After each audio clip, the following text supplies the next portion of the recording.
day 2 of the 2024 Queen of the Commonwealth basketball tournament from Bullitt East High School in Mount Washington, Kentucky.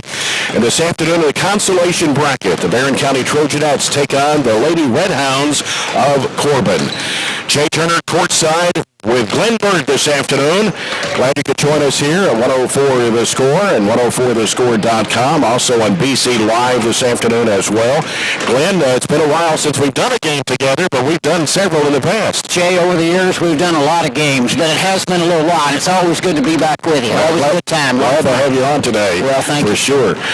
Hopefully we'll have an exciting game, and you look at the brackets for the consolation bracket over in the main gym that's going on. Taylor County and Owensboro Catholic will tip off at 3 o'clock Central Time, and then that'll be followed by Madison, North Hopkins, and Simon Kenton. And then here after our game concludes, it'll be Bardstown Bethlehem against Louisville Manuals. So depending on how this game comes out between the Trojanettes and Corbin this afternoon, we will play either Bardstown Bethlehem or Louisville Manual tomorrow at 4:30 Central Time. That's 5:30 Eastern, 4:30 Central, regardless of who we play, whether it's in the main gym or whether it's here in the auxiliary gym. It'll be a 4:30 start tomorrow afternoon. Now over in the winners bracket, looking at the top bracket, McCracken County is playing Cooper tonight at 6 o'clock. Then the host team, Bullitt East, playing Bowling Green. Bowling Green won last night over Simon Kenton, 48-43. And in the lower bracket, Meade County against Franklin County, who defeated the Trojanettes yesterday, 53-38. Covington, Holy Cross, and Boyd County. And Glenn, all these teams have played in the state tournament at one time or another. McCracken County was a state runner-up last year, and there are 6 teams out of the 16 in the tournament that were in the state tournament last year. You know, you're right, Jay, and that's one thing that jumped out at me when I was looking over all this a week ago, thinking, wow, there's a lot of really good teams here. This is not a bunny tournament by no means. This is called the Women's King of the Bluegrass. Yes, you know, yes. You've got the guys going on in Louisville at Fairdale. That tournament's going on as we speak. And so this is kind of the women's side of the state's best. Right. So you've got teams from about each region representing here in this tournament. I think there's maybe three teams, 3 regions that weren't able to make it for this tournament, but you've got at least 12 of the 16 teams, 1 team in each region. Right, and you know, the teams that are here, Jay, are going to be the best or better teams of the region they're from. Absolutely, and either the top-ranked team or a team that went to the state tournament last year. And you look at the scores in the Coca-Cola scoreboard from yesterday. McCracken County beat Taylor County. Taylor County's a good basketball team. They were the 5th region runner-up last year, 56-38. Cooper, who was in the state tournament last year, and Owensboro Catholic, who was also in the state Sweet 16 last year. Cooper beat Owensboro Catholic 68-56 yesterday. The host school, Bullitt East, who was the 6th region runner-up, they beat Madison North Hopkins 62-45. Of course, Bowling Green won the 4th region last year. They defeated Simon Kenton, who was in the state tournament last year as well, 48-43. Down on the lower bracket, Meade County beat Corbin 74-67. Franklin County over Barren County yesterday, 53-38. Bardstown Bethlehem, who was in the state tournament last year, defeated or lost to Covington Holy Cross 73-49. I understand Bethlehem is without their main player, Leah Macy, who transferred from Mercy to Bethlehem this year, and she apparently has some type of knee injury, and she's been out the last 3 games. Jay, and they played right after we finished yesterday, and I was talking to just one of their spectators and one of their fans, and the word is that she could be out for a couple of weeks with this knee injury. That's what I understand. And she's a great player. I've seen her play. I saw her play in the state tournament last year. Very good. Yes. Boyd County beat Manual 70-58 in that final game. Boyd County was a 16th region runner-up last year.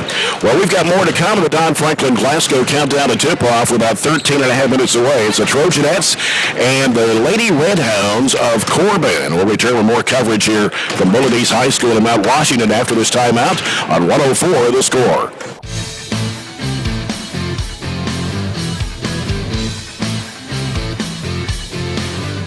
Let's expose the students to a number of different medical careers and give them ideas that there are numerous potential career opportunities for somebody in the medical field. I would definitely recommend the class for someone who has interest in medical sciences and you'll learn a lot about the brain, vital signs, and just all around a lot about science. Classes that we're offering here with Project Lead the Way, it allows them to have those real-world problems where they're able to connect with each other, connect across soft skills that they're able to develop and work through those problems together. And so within our school, within our district, we provide lots of different opportunities for students to learn, to grow, and so that's what our goal here is at Barren County Middle School, is to empower students through our learning opportunities. It's not about having kids know content knowledge, like, hey, I memorized this order of things, or I know that. It's actually basically like a knowledge acquisition process. Do I know how to get knowledge? Do I know how to research? What's my question? How do I know when I've learned this? How do I know when I'm ready to go to the next thing? So for them in the STEAM process, what we look at is, what's our question first? What are we trying to accomplish? What's our goal when it's all said and done? I try to have models for the kids. We discuss things. We look at examples from the real world, and ultimately in the end, they have to figure out the engineering process for themselves. I'll provide them with materials. I'll provide them with instruction, even some direction, but ultimately in the end, they have to build these things, and that's the kind of real world stuff they're going to have to work through. That stuff will take them far beyond what they learn here. It's all about trying things, taking risk, and then applying what you've learned in a classroom to what you do in life, and then being able to develop techniques that you can use outside these walls.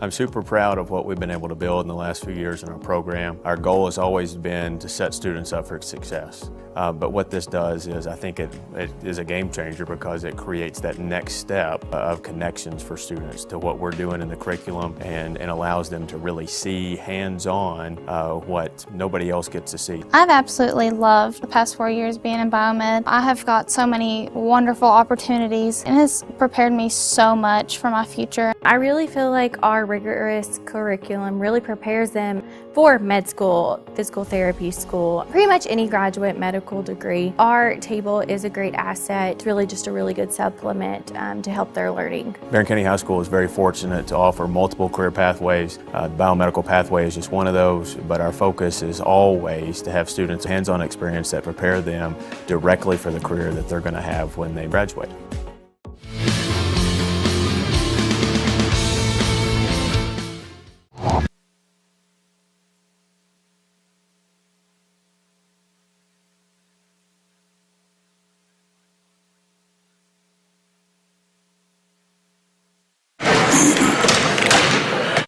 Lady-Redhounds, #1 ranked in Region 13. Barren County, #1 ranked in Region 4. Meeting here this afternoon, the consolation bracket of the Queen of the Commonwealth tournament. Corbin 6-1. Barren County is 7-1.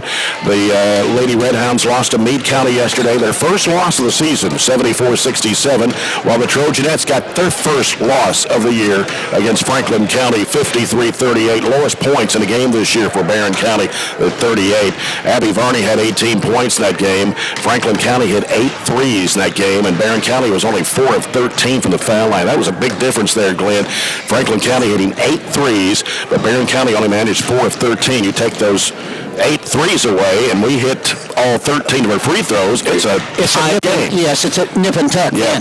So we'll see what happens here today. Hopefully it'll be a lot more competitive game for both teams. And Corbin has 3 players in the top 10 in their region, and that includes Callie Housley, who's voted the 3rd best player in Region 13.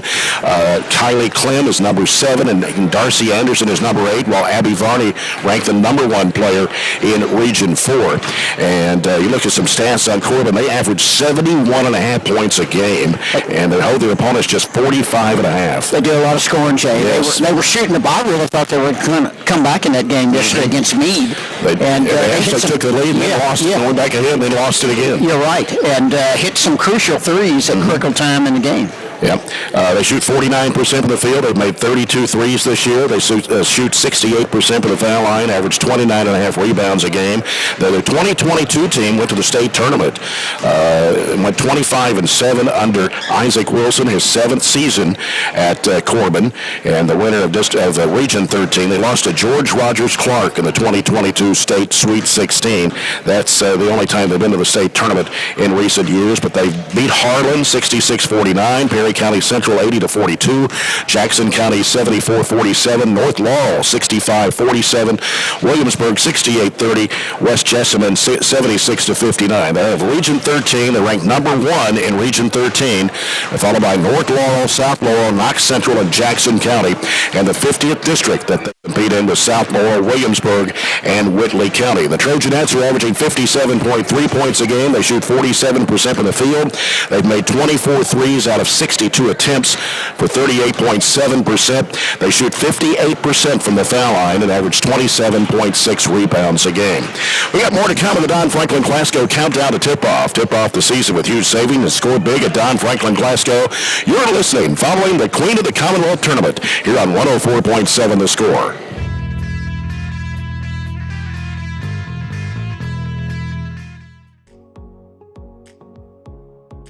I really like the hands-on aspect because I have several students, particularly this year, being that we do have such large gaps from our COVID time, that are having some trouble with reading. They struggle to do that. So when we do the hands-on and they're able to see the models and to watch me do it, that is taken completely out of the equation, and it gives them the confidence to really shine and do all these smaller tasks.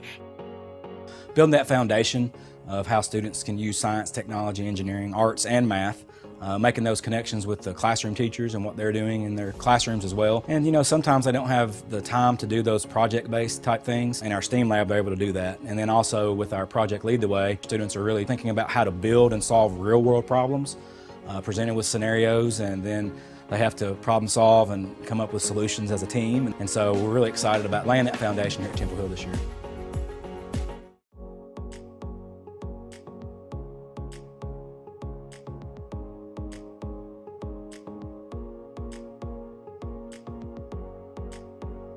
We start working all the way from kindergarten, and they start doing, if it's building the Three Little Pigs houses and they have to build something and test it and all of these sorts of things, they start that kind of problem solving skills really young. We do a lot of group work, so they have to collaborate, they have to learn how to work well together, how to compromise. It's been really cool kind of seeing them kind of come in to kind of get all kinds of things. And plus it kind of prepares them, it kind of shows them like different career options and a lot of things that they've never thought about before. And so when we're doing Project Lead the Way and we're studying engineering, we'll pull up scientists and we'll pull up astronauts, and we've watched some launches on TV and just stuff like that to kind of show them that there's kind of a big world out there and there's all kinds of places and things that they can do.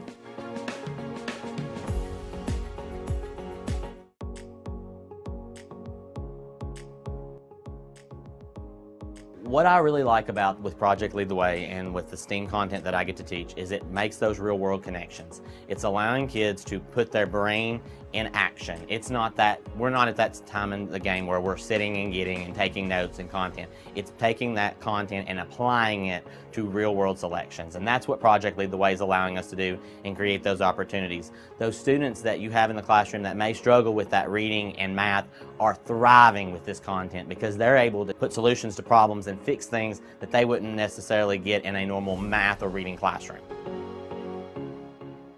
Just being able to figure out what didn't work and how to make it work and how to work through that process just in itself for you as a person is important, but also it builds those skills that are going to be necessary for each grade that follows us.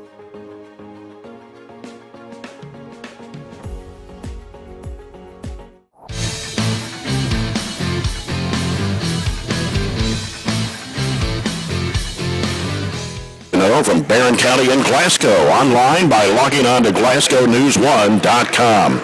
Looking at the lineups for this afternoon's ball game, and our lineups are brought to you by SERTC Total Communications.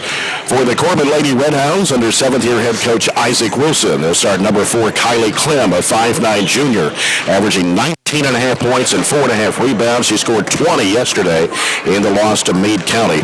Callie Housley, number 11, a 5'8" senior, averages 14 points a game, and she had 12 yesterday. Bailey Stewart, number 22, a 5'8" senior, 10.5 points, 4.8 rebounds. And Darcy Anderson, number 2, a 5'8" senior, 10.2 points. She had 20 yesterday, which doubled her average. And Reagan Walker, number 14, a 5'7" junior, averaging 6.7 points for Corbin. Barren County Trojanettes under ninth-year head coach Piper Lindsay, 194 wins and 71 losses. Her assistant coaching staff, Scott Chapman, Brent Spillman, and Michael Toms. Abby Varney, number 11, a 5'8 senior, averaging 18.2 points, 7.5 rebounds. Katie Elmore, number 10, a 5'6 junior, 7 points a game. Katie Gerald's number 30, a 5'7 junior, averages 5. Taylor Strange, number 14, a 5'10 junior, 6.2 points a game. And Ann Ashley Atkinson, number 35, a 5'8 sophomore, averaging 5.5 points a game for the Trojanettes. You're following our broadcast here on 1230 AM and 104.7 FM, WCDS, The Score, in Glasgow, and online at 104thescore.com and on BC Live. We'll come back with the Farmers RACC Jackie Browning Memorial opening tip-off when we return after this break with our first quarter of action this afternoon, brought to you by German American Bank, supporting the communities we serve and believe that when a community thrives, its people prosper. Back with the tip-off of this afternoon's ball game between Barren County and Corbin here at the Queen of the Commonwealth Tournament at Bullitt East High School in Mount Washington, here on 104.7 The Score.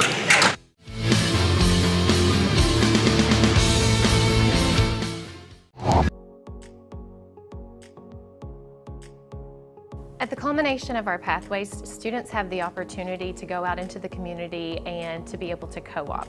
It's through these experiences that kids get real-life experience. They get to practice the skills that they learn in the class, hands-on. I'm working here at Commonwealth Broadcasting Corporation, and it's just really awesome. I get to do lots of cool stuff like write commercials. I've voiced a couple commercials, and I just kind of help out with whatever anybody needs. My favorite part is getting to meet all the different kinds of people and also just getting opportunities like this co-op. It's really just been a wonderful learning experience. Favorite part is just being able, instead of being in a classroom where you have to sit all day, you're doing your own work for something that you're actually interested in. I would recommend this course to other students just because it'll let them know if they would like to do this for a career.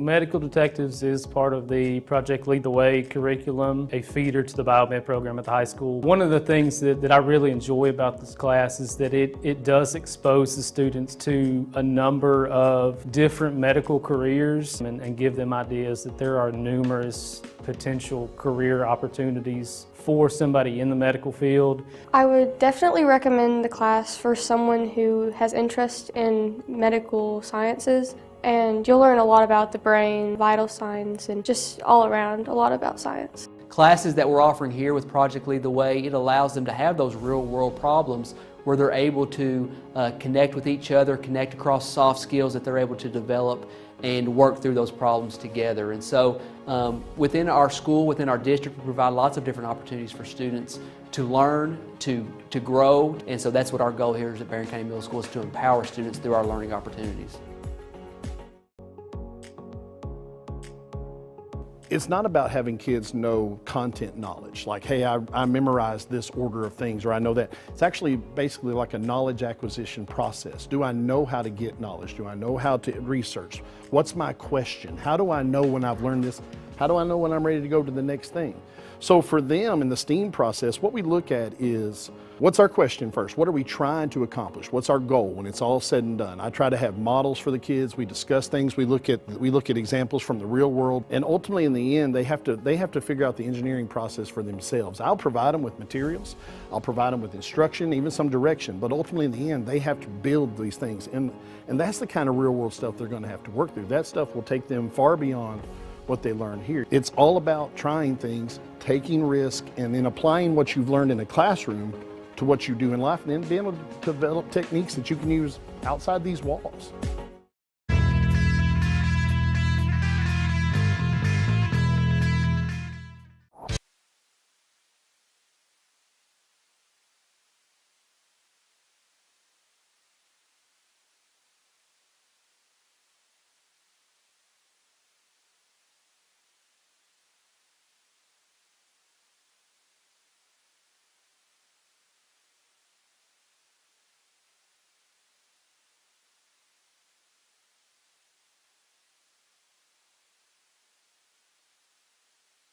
Welcome back to Bullitt East High School here in Mount Washington, Kentucky for the 2024 Queen of the Commonwealth Tournament, Day 2.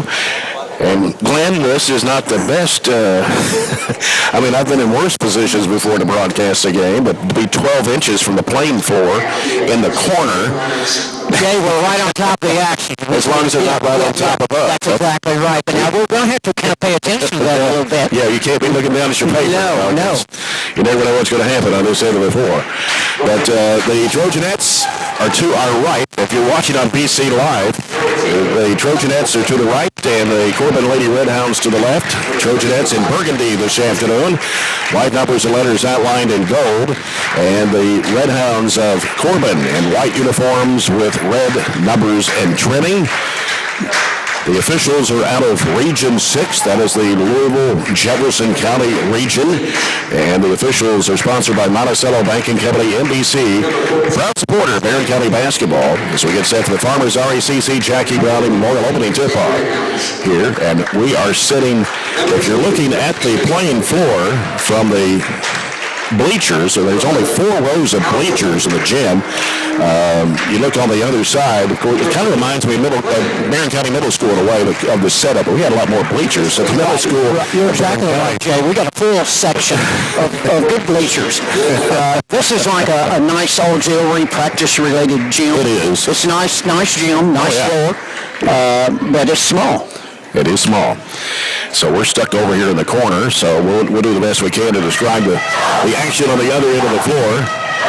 As Courtney Cruz just texted me, said the one and only Glenn Byrne going to the mountaintop today. Yeah, Mrs. Cruz and I went to a lot of mountaintops over the years at Barren County Middle. We had a lot of fun, Jay. Always enjoyed working with Miss Cruz. Absolutely. So you can text us, let us know if you're watching on BC Live, listening online, or on your radio this afternoon at 104 The Score. Bailey Stewart for Corbin, Abby Varney for Barren County, and the Trojanettes moving from right to left, and it's going to be control. Well, still loose at midcourt, and Varney picked it up and threw it up to Elmore. Working to the right side of the floor is Atkinson. They go into Strange. She puts it up. Oh, nice move there by Strange. So good start for the Trojanettes. 14 seconds into the contest. It's 2-0. Stewart goes left side with it to Housley. She circles around the top of the key. She wants to drive. Kicks it off on the right side there to Anderson. Anderson flips it up and in. That was a little too easy right there, Jay. So ties it up with 2. 30 seconds gone to the ball game here in the first quarter. Katie Elmore brings it up for the Trojanettes. As she works it, again, man-to-man defense out there. Left side is knocked away, stolen. It's Housley driving, right side, lays it up and in. Jay, they're getting out in the pass of the lanes. Get down the floor, yes. Don't they? 4-2, Corbin. 1 minute gone here, and Elmore had a little trouble with it there. Finally gets rid of it to Atkinson. Atkinson has slapped loose on the floor. Double team. Turnover by Barren. 2-on-1 underneath. There's a shot put up and in by Clem. Jay, it looks like they're trapping the ball a little bit out at the top. We just need to make a little adjustment. Right. As Elmore works it with the left-handed and almost lost it, but Atkinson there to get it. Atkinson looking on the left wing, out top to Elmore. Fakes, wants to drive, cut off, gives to Varney. She comes to the top of the key, little head fake to the left elbow, out to Gerald's for a 3. Oh, nice. That was a really nice shot there by Katie Gerald's. The Peoples make 3-point shot for Katie Gerald's, trims it to a 6-5 Corbin lead. Lady-Redhounds with the basketball as they work it around outside. They work it to the left side over to Clem. Clem now dribbles out with it. Gives to Housley. Housley on the drive. Leaves it there with Anderson on the right wing. Back out top it comes to Walker. Back left side, open 3 look in the air. No good. Rebound there by Katie Elmore. Elmore breaks to the middle. Driving right side. Oh, tried to dish it off in the corner. I thought she was going to go in for the shot and try to draw a foul there, but she tried to dish it off over to Varney, but Varney was already breaking the other way. Yeah, ball goes out of bounds. 6-5, 5:45 to go here in the first period. Corbin with the basketball. Anderson gets rid of it out of the left wing and out top around the perimeter. It's Walker. Back left side over to Anderson. Anderson in the corner. A three-point shot by Housley is no good. Rebound comes off to Atkinson for the Trojanettes. Atkinson on the right side, leaves it with Varney. Varney works it into the paint, flips up the shot with the left hand, no. And rebound by Corbin. On the break, taking it down is Housley all the way to the hoop, lays it up. Wow. Nice move there by Housley. We were getting that lane and it was over. 8-5, Corbin. 5:08 to play here in the first quarter. Elmore with the basketball for the Trojanettes. She's got it out there. Another turnover, pass thrown away. I don't know how many turnovers we got so far, but it's way too many. I think 2. Shelby Bird checks into the Trojanet lineup, a 5'6" freshman. She'll come in for Katie Elmore. Shelby Bird averaging 10 points a game coming off the bench. As Corbin handles the basketball, it's Walker out top. Walker goes left side over to Anderson. Anderson, a bad pass there, but picked up off the floor there by Housley. Back out it comes to Anderson. Anderson gets to the free throw line. Now dishes it off to Clem. Clem crossover move in the left corner. They go to Stewart up the baseline. Puts it up. It is good. Wow. Nice dribble penetration by Clem right there, Jay. So 4 of the 5 starters have already scored for Corbin. They lead it now 10-5 with 4:25 to play here in the first. Bird with it on the left side. Looks, sends it out to Geralds over the right side to Atkinson. Atkinson back to Geralds, top of the circle. On the dribble to the right, now cuts back left, gives to Strange, fakes, drives, goes to the basket, puts it up, it is no good. Look good. Nice drive by Strange, just couldn't finish the shot. Here's Walker with it for Corbin. A 3 out of the left corner, air ball. It is loose, and coming up with it is Varney, and she's going to be fouled by Walker. Yeah, tried to cut her off a little bit, and you had too much body there. First foul of the quarter. Glenn, what do you think about the new rule with the 5 fouls each quarter? You know, at first I didn't know if I would like it, Jay, but I'm not opposed to it. It's ups and downs. It has, right. It's over the women's college basketball ruling, and a little different than what we're used to. It is. You know, kind of, I don't know if it speeds the game up a little bit, maybe. I think it does. Seems like it does. Barren County, dangerous pass going across the court, and turnover by Barren. Here's Corbin with the basketball on the left side as they try to set it up. That's Anderson with it. Anderson working it to the right side, cuts back left, lobs it down inside. Shot put up no good. Offensive rebound put back up and in as 2 Trojanettes fell down. Stewart getting the bucket. New player in the ball game is 55. I think that's Michaela Williams. Yeah, they've got her listed at 6'4". She's a good-sized girl, Jay. And she takes up some space, too. She does. Not thin. Here's a 3 from the outside, no good for Taylor Strange. And the rebound comes off to the Lady-Redhounds. All the way down the court goes Housley. Leaves it in the corner now with Anderson. And out top, thought about the 3, and they dish it off. Well, no, I thought she was going to dish it off inside there to Williams, and going to have out of bounds to Barren County. Coming in the lineup for Coach Piper Lindsay now is Riley Wilson, a 5'10" sophomore, averaging 2.7 points a game. Jay, I'll tell you what, this Corbin team is a better team than what I anticipated. I mean, they had leads off and on against Meade County yesterday. Abby Varney trying to split the defenders.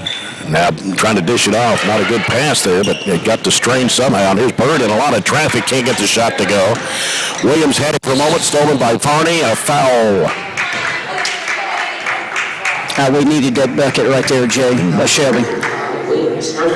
So Williams commits a foul. That's number 2 on Corbin here in the quarter. Varney on the left baseline to trigger it in. Comes out in the corner to Wilson. She gives to Bird. Now finds Varney in the lane. Dribbles it off to the left side. Down to 2:17 to play in the quarter. Barren County trailing 12-5. Atkinson bounce pass to the foot of Bird. Not a good pass there. On the other end, Corbin with a layup. Good. And that was by Housley, and Coach Piper Lindsay wants a timeout. With 2:06 to go here in the first quarter, we'll take the People's Bank timeout. These People's Bank in Glasgow working for you. They also have a new location in Cave City. Coach Piper Lindsay not liking what she sees right now. The Trojanettes were turning the ball over too much. Yeah, you're right, Jay. We've had a couple of errant passes. We've thrown the ball out of bounds a couple of times. Just not in sync right now. compared to the way I've seen us play a lot of times. Right. Of course, Katie Murphy still out for Barren County, which that's a big loss because she's known for her ball handling skills, her defense, and rebounding. She doesn't score a lot of points, but it's all the other things that she has done. Hopefully she'll be back, hopefully mid to late January. Well, that's not too far, almost about a month. Yeah. Really. It'd be nice to get her back. Yes. Just to get the depth back in there with other players. Exactly. 2 minutes to go, first quarter, 14-5. Corbin leads it as Atkinson bounces it out to Strange. Out of the high post, they shovel it back off. Here's Atkinson, a three. It bounces off the rim. Rebound, Strange. She puts it back up and in. Kind of bounced off Williams right into Strange's hands, and she was there for the putback. Nice job there by Strange. And it's 14-7. Barren County trailing with a minute 37 to play here in the first quarter. Housley will send it back out to Anderson. Anderson trying to make a move on Atkinson around the top of the horn. Sends it to the right corner to Housley. Housley sends it off the left side now, driving in. Maybe an extra step there. Shot no good. Rebound, Varney. Varney pushed it down the floor. Down right through the middle. Jumper from 10. Oh, nice. Nice little shot there by Varney. Right down in the low in the paint. Yep. Oh. And Bird comes up with a steal. Shelby Bird with a crossover move. Left side. Gets knocked away, stolen by Stewart. Ahead, it comes to Housley. Goes under against Strange. Puts it up, missed it. Rebound comes off to Varney. Trojanettes into the front court. Varney dribbling it off her foot. And coming up with it is Corbin. Another turnover for the Trojanettes. Here's a bounce pass underneath and a shot put up and in by Jordan, who just checked in. That's Mahala Jordan, a 5'5 senior. And it's 16-9 Corbin with 40 seconds to play here in the first quarter. Atkinson with the basketball for the Trojanettes. Bounce pass, left elbow, Strange. Strange turns, hands it off to Bird. Three-pointer in the air, in and out. Rebound comes off to Williams for Corbin. Good shot, just wouldn't go down. Yeah, just kind of rolled around and then kicked back out. Housley with it for Corbin. Cuts back left, gives it off in the left corner. And, an extra step there by Jordan. Travel called, and Barren County will get it with 12 seconds left in the quarter. Katie Geralds and Katie Elmore will return to the Trojanet lineup as Atkinson and Strange go out. 12 seconds to play. Bird will inbound. It comes into Elmore. Everybody's getting set, Jay. Extended 2-3 zone. They try to trap it. 6 seconds to play. And that pass was deflected right into the Corbin bench by Clem. 5 seconds remaining. Good looking. Still looking. Lobs it in there to Varney, and it ricocheted off somebody. And then Corbin throws it away as time runs out here in the first quarter. After one, here at the Queen of the Commonwealth Tournament at Bullitt East High School in Mount Washington, it is Corbin 16, Barren County 9. We'll return to the second quarter after this timeout as you're following the Trojanettes on 104 The Score.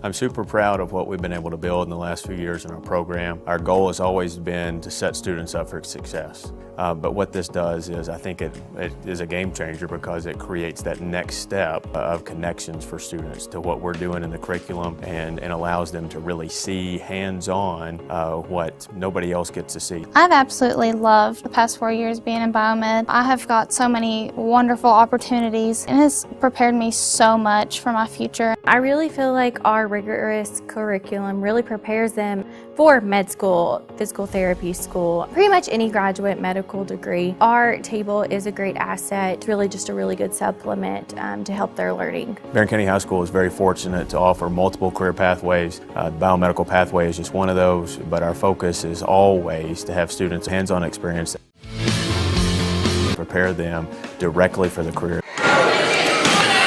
Quarter number two, it's 16-9 over Barren County. Tried to go back door, but Varney was picking up Clem there. Here's a loose ball, scramble forward, jump ball, possession arrow will go to Barren County. Shelby Bird, Katie Elmore, Katie Geralds, Abby Varney, and Riley Wilson on the court here to start the second quarter, which is brought to you by Southern States Glasgow Co-op. Jay Turner along with Glenn Bird, Todd Belcher, our producer this afternoon. Varney with it on the right side. She's being trapped. Going to have to get out of there, and finally gets rid of it to Elmore and try to dump it off inside. Shot put up by Barren. No good. Got her a rebound tap back to her. Can't get it to go. Loose ball in the lane. Corbin's got it running the other way. Here's Clem driving it down. Cut off by Elmore. Out it comes to Anderson. Anderson fires it up, hits the front of the rim, and Varney with a rebound for the Trojanettes. Varney take it up the left side, cuts back to the middle, then cuts back left, had it poked away from behind, chased down, saved inbounds by Corbin. Anderson driving left side, flips it up over the rim, and it's actually ripped away. Gerald's ripped it away. I thought they might have called a jump ball there. I did too, Jay. I thought they were going to. Let him play. Yeah. Varney in a trap, gets through it over to Gerald's in the left corner, now to Elmore. Elmore fires it back out to Varney, down into Wilson. Oh, she puts it up and in. Nice move. Nice little layup right there at the block. 16-11, Corbin. 6:36 to play here in the first half. They go in the right corner. Housley with a three ball. It's no good. Long rebound on the left side. Going in for the shot, put up and in. That is Anderson. 18-11, Corbin. As Coach Isaac Wilson for the Lady-Redhounds is going to send back in Bailey Stewart to replace Darcy Anderson. You know, Jay, we make a little bit of a run and get a bucket, and then they come right back with an answer. Just can't get over the hump. Katie Elmore with it for the Trojanettes. Angling off right, driving, leaves it with Varney. Varney wants to drive, cut off down to the baseline, trying to dish it in there to Bird. Bird in traffic, hooks it back off to Wilson. Wilson saves it, goes in the corner to Gerald's. Back out up front, it comes to Elmore. 2 minutes gone here in the second. Elmore trying to find some daylight. Goes in the corner to Wilson, and that ball is going to come back over the timeline. Over and back call. Yeah, it was unfortunate, Jay. I tell you what, one thing you've noticed about this Corbin group, they get out on defense. They play a real tough man-to-man, and they're out on you. Yes, that's why they held their opponents to 45.5 points a game, and they score 71.5, averaging of 26. They outscore their opponents by. Corbin with the basket. It is Housley off the screen, takes it left side over to Stewart.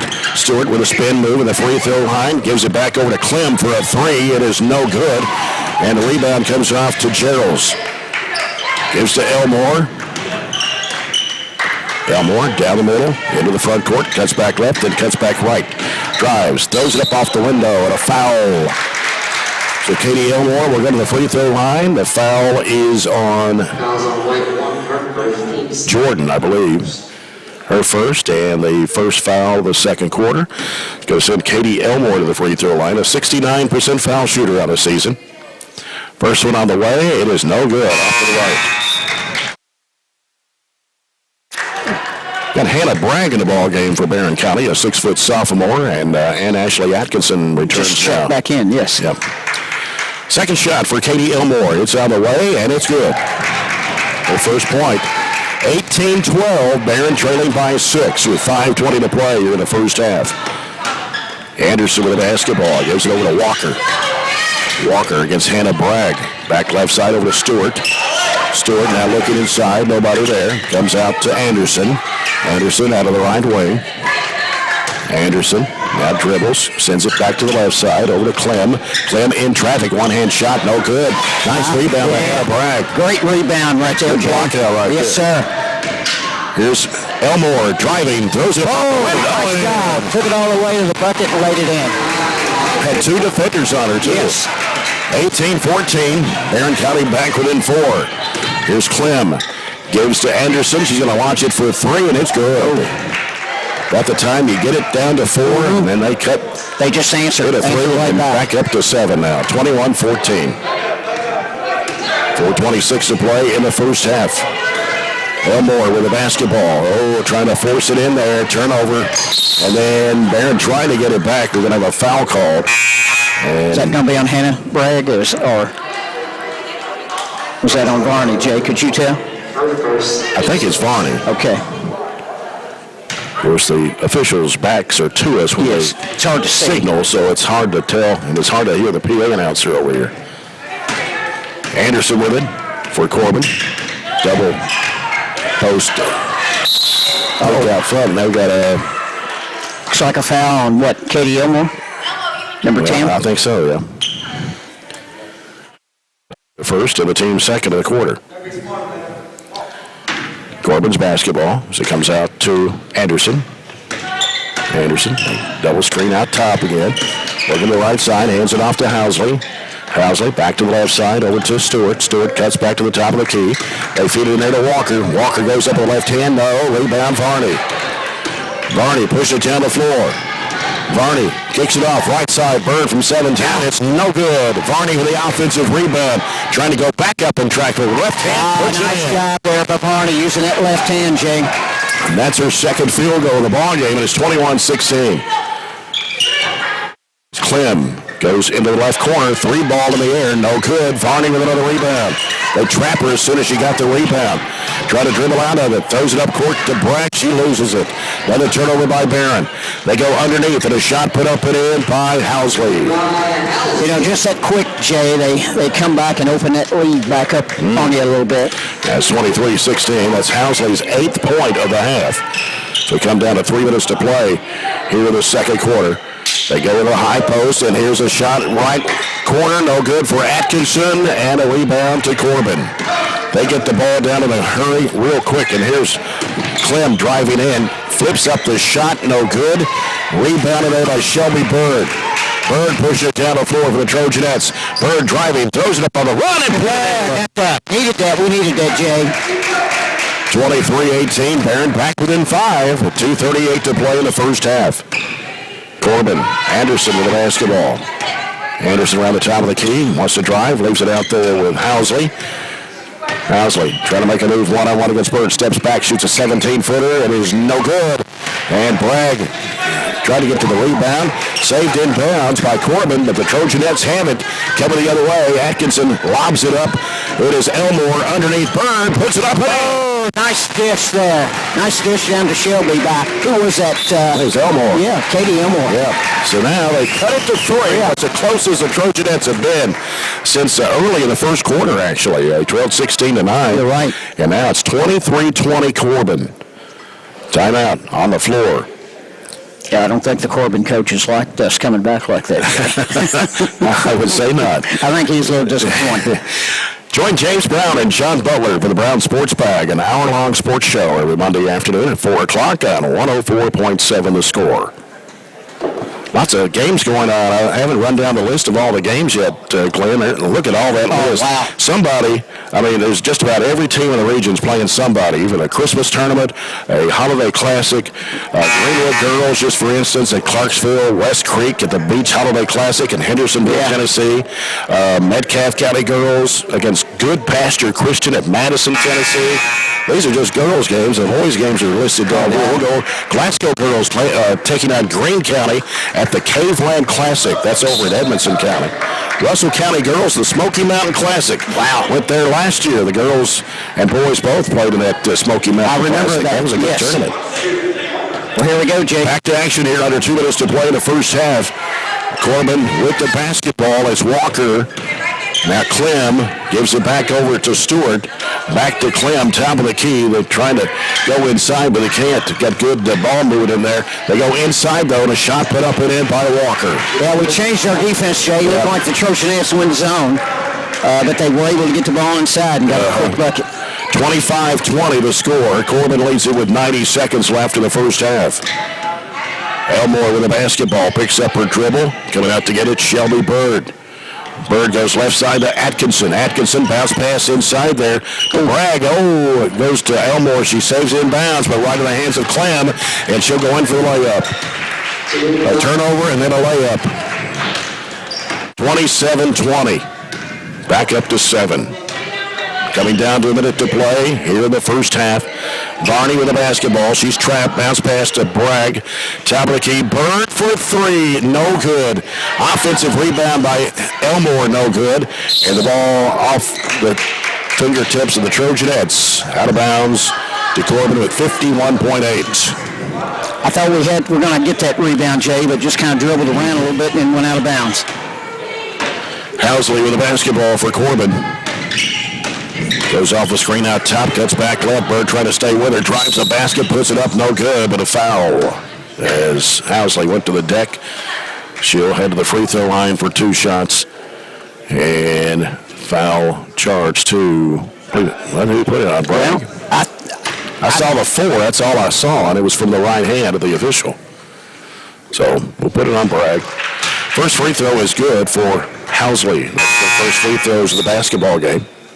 Barren County's only one of 2 from the line. Those were by Katie Elmore. Housley, an 80% foul shooter on the season, and hits them both. Nothing but net up exactly. I mean, it was string music when it came through. She's hit double figures now at 10, and it's 29-20. They've scored 6 straight. 33 seconds to play in the first half. Elmore with the basketball. Dumps it in there to Varney. Works inside. Nice move. Nice move there by Varney. Yes. Kind of sliced her way through. Makes it 29-22 with 20 seconds to play in the first half. Out front with it is Housley. They give it to Clem, and they'll just hold it for one shot as they spread the floor. Clem working against Elmore. Takes it right side, hands it off to Housley. She drives in, throws it off the left corner. 3 ball in the air ball. It's Elmore with it. Going to have to hurry up. That will launch a half-court shot that falls short. That's the end of the first half here at the Queen of the Commonwealth Basketball Tournament, Bullitt East High School in Mount Washington. The score here at the break, it's Corbin 29, Barren County 22. We'll come back with our halftime report, brought to you by Extreme Cheers. We take this time out on 104.7 The Score. That they're going to have when they graduate.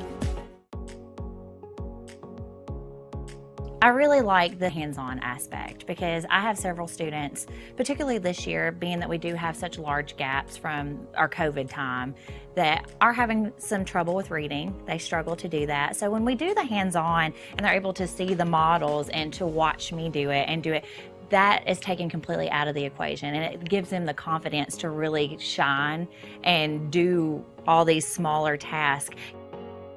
Building that foundation of how students can use science, technology, engineering, arts, and math, making those connections with the classroom teachers and what they're doing in their classrooms as well. And you know, sometimes they don't have the time to do those project-based type things. In our STEAM lab, they're able to do that. And then also with our Project Lead the Way, students are really thinking about how to build and solve real-world problems, presented with scenarios, and then they have to problem solve and come up with solutions as a team. And so we're really excited about laying that foundation here at Temple Hill this year.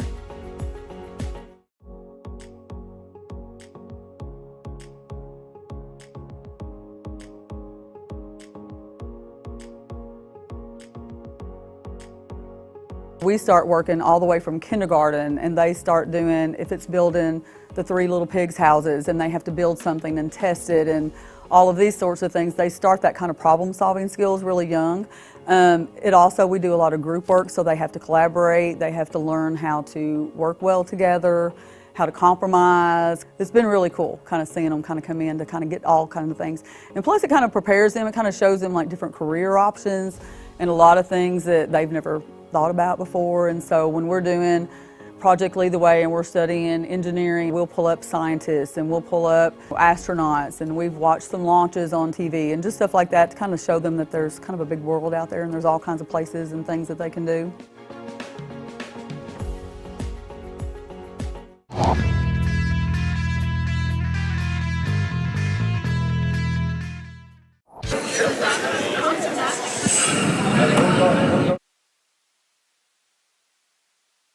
Back here at Bullitt East High School here in Mount Washington, Kentucky. Joe Turner along with Glenn Bird. 29-22, the Trojanettes are trailing Corbin here at the break. And Glenn, my daughter Allison's listening this afternoon. She's over in Oldham County and had lunch with her and Whitney today, and the boys, Hudson, John, and Henry. And oh, wow. Had a good lunch today. I bet. So, we all had a lot of fun then. I want to say hello to Allison. She just texted me and said she's listening, and so at least we know we have one listener. That's right. Well, and we may have 2. I had a text, and you may have had one also from Mrs. Cruz. Yeah. So, we know that Courtney was listening earlier, so, yeah. I just texted her back on break. But anyway, we're at halftime, and the Trojanettes had a better second quarter. Actually trimmed the lead to 3 at one time at 23-20. But now it's a 7-point lead for the Lady-Redhounds. They scored 13 points that quarter. Barren County also scored 13 and did cut it to a 3-point. It was 23-20 at one point. And Corbin had 13 field goals in the first half. One of those a 3-point shot, 2 for 2 from the foul line. And they're led in scoring by Callie Housley, who has 10 points on 4 baskets and 2 of 2 from the foul line. 7 points for Darcy Anderson, a 3-point shot, 2 2-point baskets. 4 points each for Kylie Clem and Bailey Stewart. 2 points for Reagan Walker, and Mahala Jordan also scored 2 for Corbin. For the Trojanettes in the first half, 10 field goals, one of those a 3-point shot, 1 of 2 from the foul line. Abby Varney, 6 points, 3 field goals. Taylor Strange, a couple of field goals for 4. Also Shelby Bird, 2 field goals in the second quarter for 4 points. 3 for Katie Elmore on a field goal and 1 of 2 from the foul line. A 3-point basket from Katie Geralds and 2 points for Riley Wilson. And Ashley Atkinson started the ball game, has not scored. Hannah Bragg saw some minutes but did not score in the first half. So we're right there. We just can't seem to get over the hump. You're exactly right, Jay. Hey, and I've gotten some messages here. I do too. I've got some more. Yeah. We like reading these texts. Yeah, I've got. Gives us something to talk about. Cornelius Faulkner has texted me saying he's listening, and Jimmy Bewley, Jamie Bird. They didn't make it up today. Yeah, they weren't able. Jamie wasn't able to come up, but she has texted, and she's listening. So we've got several listeners between Coach Faulkner and Jimmy and Jamie, and I'm sure you've got a few. Coach Darryl Murphy, Michelle, they're listening on their way back from Nashville. Oh wow! So we'll try to see if the Trojanettes can pull it out here in the second half. So, but anyway, if the Trojanettes win this ball game, if they were to win this ball game, they would play tomorrow at 4:30 Central Time, and they would play either Bardstown, Bethlehem, or Louisville Manual. So we'll have to stick around a little while to see that second game that's coming up between the Banshees and Louisville Manual coming up after this one. But regardless of whether we win or lose, we'll play at 4:30 Central Time tomorrow, either in the main gym if we win, or in the auxiliary gym here if we do not win this afternoon. So hopefully we can come back and get a win and be back in the main gym. I hope so, Jay. Have a better view of the ball game. So hope we're able to do that. Quickly, let's run down the schedule for this afternoon. Games around the area brought to you by CRS Construction, providing exceptional construction service with the highest attention to detail. Clinton County girls taking on Marion County at the Best of the Lakes Holiday Classic. Glasgow girls playing Green at the Caveland Classic. We mentioned Russell County girls at Smoky Mountain Classic. Franklin Simpson girls taking on Tryon, Georgia, also at the Smoky Mountain Classic. Metcalfe County girls taking on Good Pasture Christian at Madison, Tennessee. In the boys' games today, Metcalfe taking on Richmond Model at the Berea Holiday Classic. Bowling Green against Harlan County. That game going on here in Louisville at Fairdale, the King of the Bluegrass. Greenwood boys against Rockcastle County of South Laurel. Edmondson County boys against the Bluegrass Blazers at the Caveland Classic. Cumberland County boys taking on Huntington, West Virginia, St. Joseph Central at the Smoky Mountain Classic. Russell County boys against Warren County, Tennessee, out of McMinnville at the Smoky Mountain Classic. And Logan County boys against Paducah St. Mary at the Paducah St. Mary Christmas Classic. That's a rundown of all the games going on. We'll get set for the Farmers RECC Jackie Browning second half when we come back after this break. Trojanettes trail it 29-22 to Corbin on 104.7 The Score.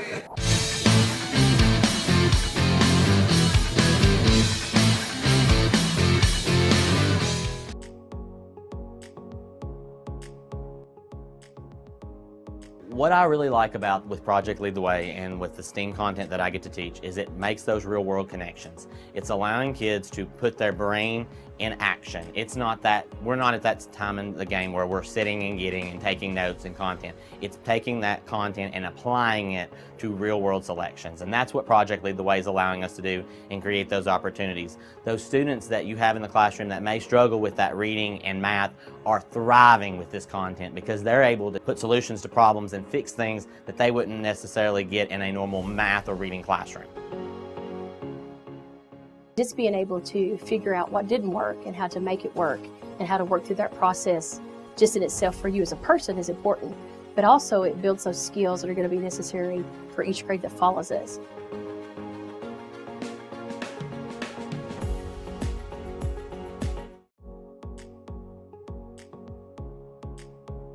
At At the culmination of our pathways, students have the opportunity to go out into the community and to be able to co-op. It's through these experiences that kids get real life experience. They get to practice the skills that they learn in the class hands-on. I'm working here at Commonwealth Broadcasting Corporation, and it's just really awesome. I get to do lots of cool stuff like write commercials. I've voiced a couple commercials, and I just kind of help out with whatever anybody needs. My favorite part is getting to meet all the different kinds of people and also just getting opportunities like this co-op. It's really just been a wonderful learning experience. Favorite part is just being able, instead of being in a classroom where you have to sit all day, you're doing your own work for something that you're actually interested in. I would recommend this course to other students just because it'll let them know if they would like to do this for a career.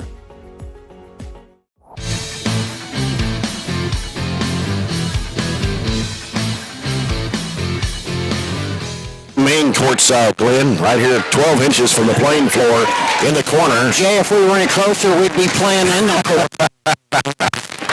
Absolutely. You're right here in the middle of the action, that's for As long as we don't have it on top of the action. Exactly. Yeah. We've not had a basketball hit us in the face yet, so we'll be, hopefully we'll get through the second half that way. Jay, these next 3 to 4 minutes are going to be critical for the Trojanettes. Stewart with it, gives it over to Anderson. Anderson curls around to the top of the key. Gives it out now to Housley. Housley wants to drive, but throws it back off for a three-point attempt, and it's good. Anderson knocking down her second tray. That was deep too, Jay. Deep from the corner. 10 points for Darcy Anderson, and now it's a 10-point lead for Corbin. Elmore driving, has a shot blocked. Taken down by Housley. Housley, left side, feeds it off underneath and layup. That's good for Clem. 6 points for Clem now. Now the lead is stretched to 12 all of a sudden. Yeah, just at the snap of a finger. Less than a minute into the third period. Elmore in the middle to Gerald's. Gerald's dribbles out, goes back out to the left side, over to Varney. Varney on the dribble against Clem, takes it to the corner, trying to go baseline. She splits the defenders, and I'm going to call her for an extra step. Oh, wow. She tried to throw the pass in between the defenders and try to step through it, and was called for a traveling violation. A little over a minute gone here in the second half, third quarter. Barren County down 12 now, 34-22. Left side it goes to Walker. It comes out now to Stewart. Stewart back over now to Anderson. She circles around, looking back left, gives it to Housley. Housley wants to drive, goes to the basket, shot it over the rim. Rebound to Katie Geralds, off to Katie Elmore. Elmore back to Geralds, fakes the three, trying to drive in to traffic. Now comes back out to Varney. Varney back out to Geralds, left of the key. In the corner goes to Strange. Strange got Atkinson posted in there, but it can't get it to her. Out top, Varney, three-pointer. Yes. Oh, nothing but net on that shot, Jay. Nice shot by Varney. Needed that one. Yes, sir, we needed it. That's the People's Bank three-point shot for Abby Varney. Gives her 9 points. That trims it back to 9 at 34-25. Corbin with the basketball. It's Anderson, right side over to Housley. Housley sends it back left. Another three-point attempt in the air. No good this time by Walker.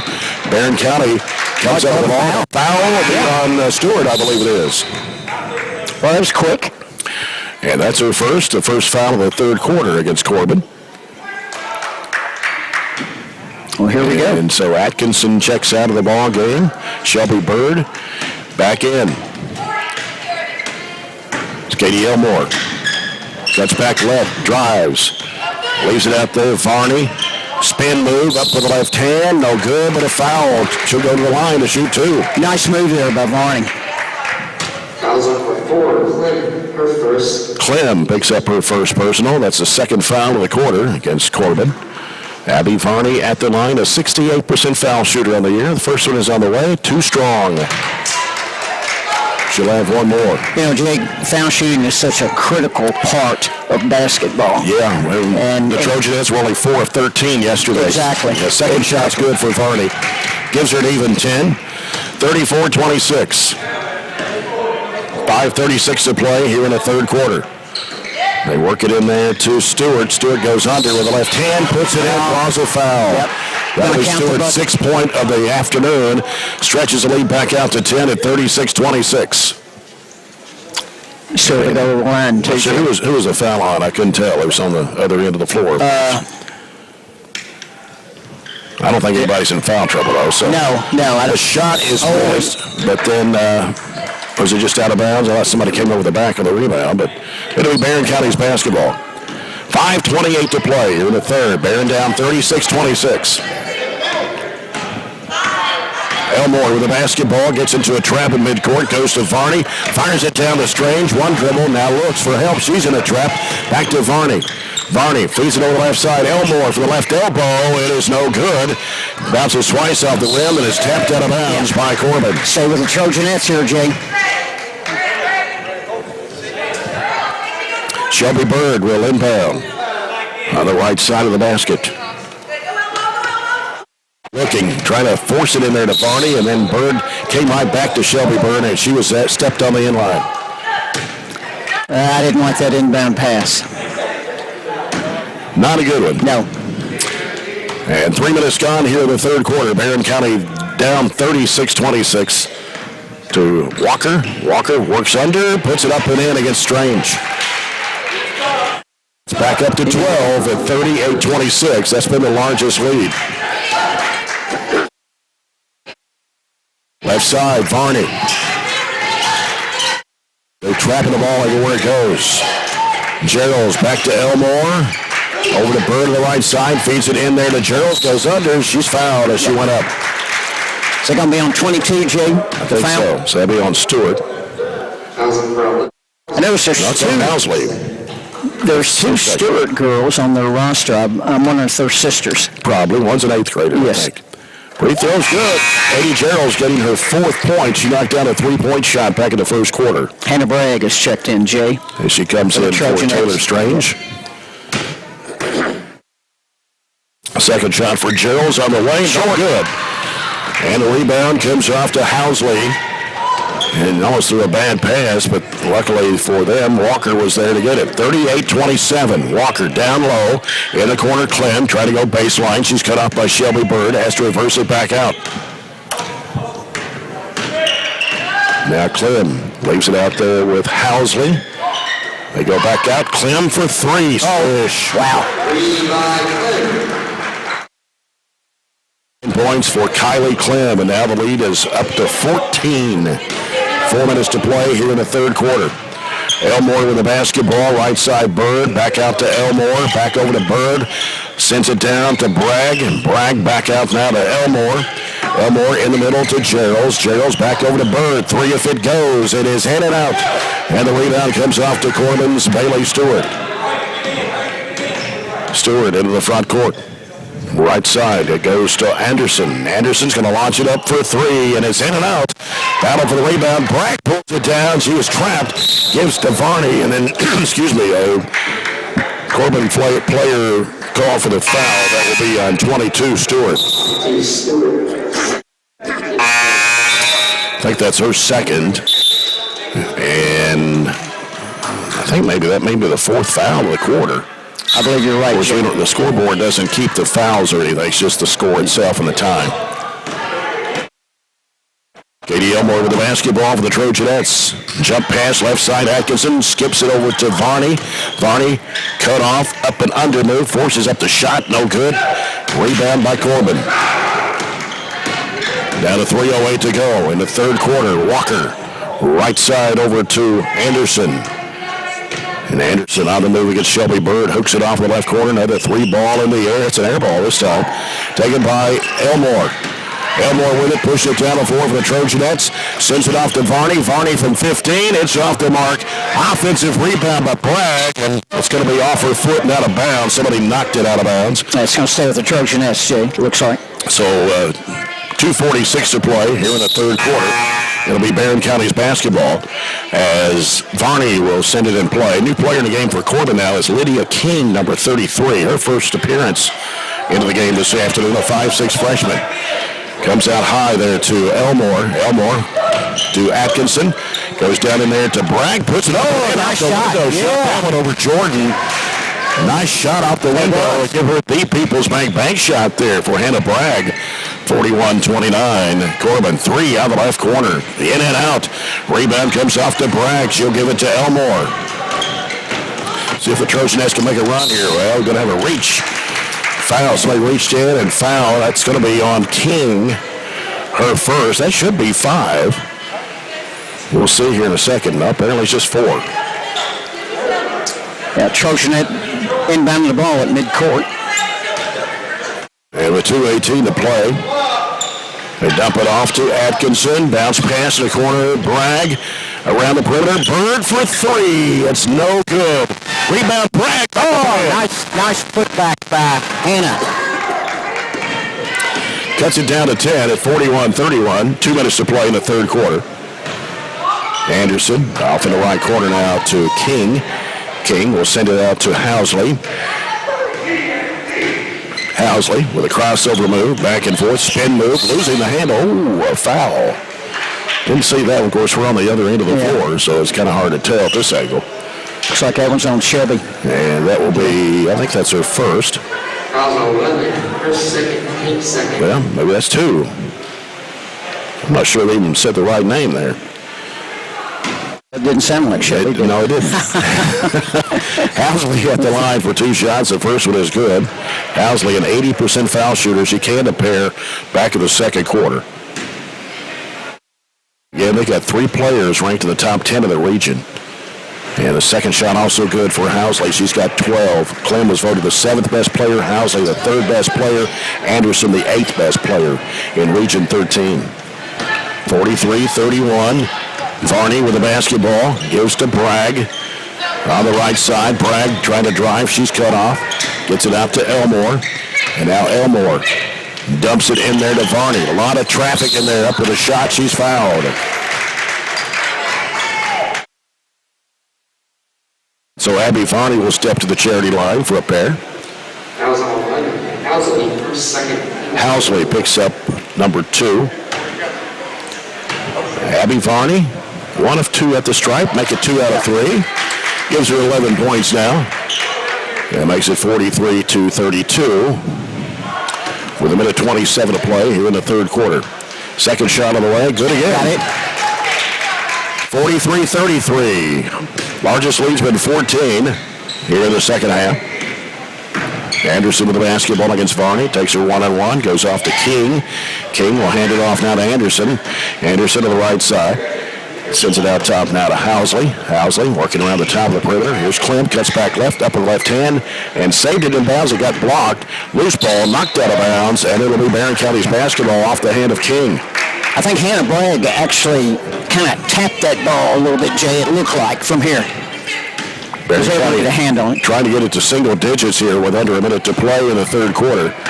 Elmore, left side, over to Varney.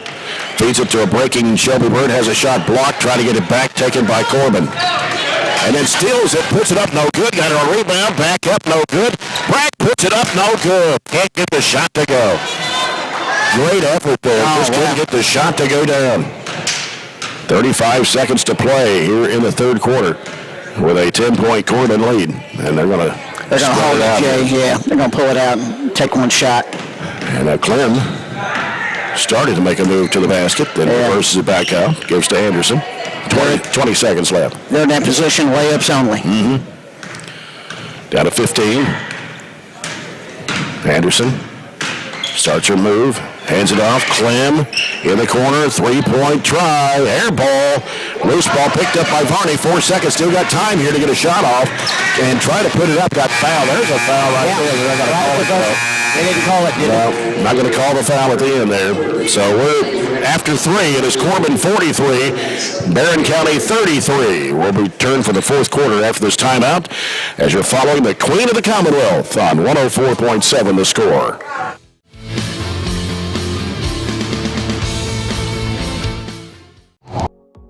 Medical Detectives is part of the Project Lead the Way curriculum, a feeder to the biomed program at the high school. One of the things that I really enjoy about this class is that it does expose the students to a number of different medical careers and give them ideas that there are numerous potential career opportunities for somebody in the medical field. I would definitely recommend the class for someone who has interest in medical sciences. And you'll learn a lot about the brain, vital signs, and just all around a lot about science. classes that we're offering here with Project Lead the Way, it allows them to have those real world problems where they're able to connect with each other, connect across soft skills that they're able to develop and work through those problems together. And so within our school, within our district, we provide lots of different opportunities for students to learn, to grow. And so that's what our goal here is at Barren County Middle School, is to empower students through our learning opportunities.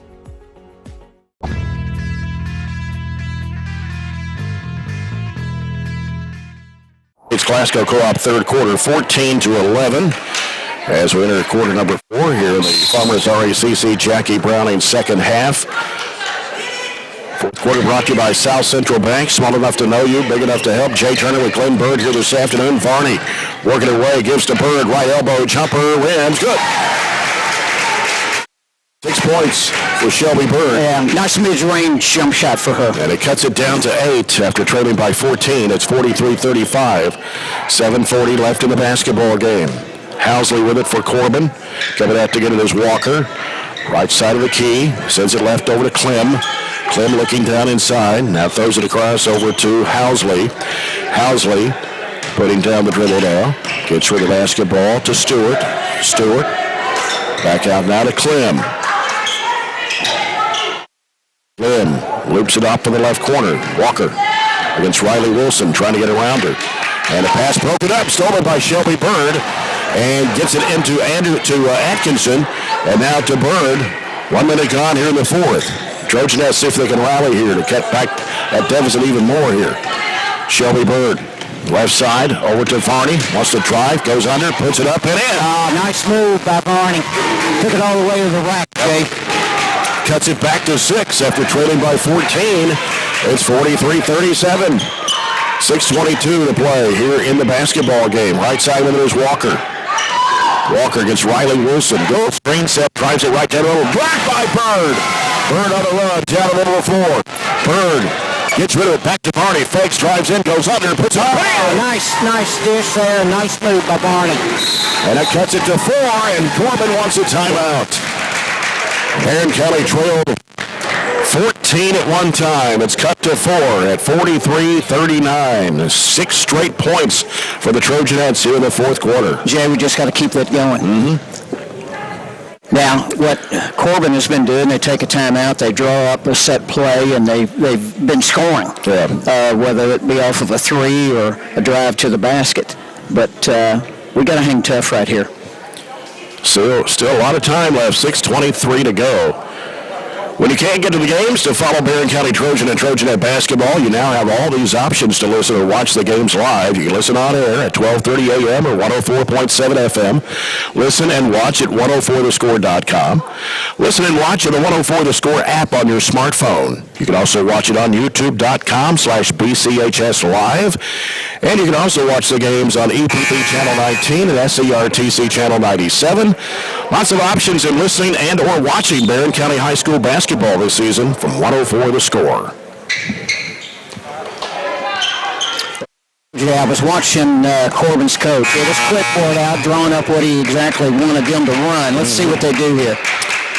6:23 to play. Corbin with the basketball. Stewart inbounds to Anderson. And she gives it to Housley. They go inside there, and they kick it back in the corner over to Anderson. Anderson brings it back out, gives to Clem. And now Walker with it. Working, spinning, going up with a shot. Roll to the foul. Yeah. She's got a nice soft touch, Walker. And the foul is on Wilson. First. Yeah, that's the first foul of the fourth quarter. Right. And so Walker at the line for one shot. The first one, no good. The shot is no good. On rebound and put it in.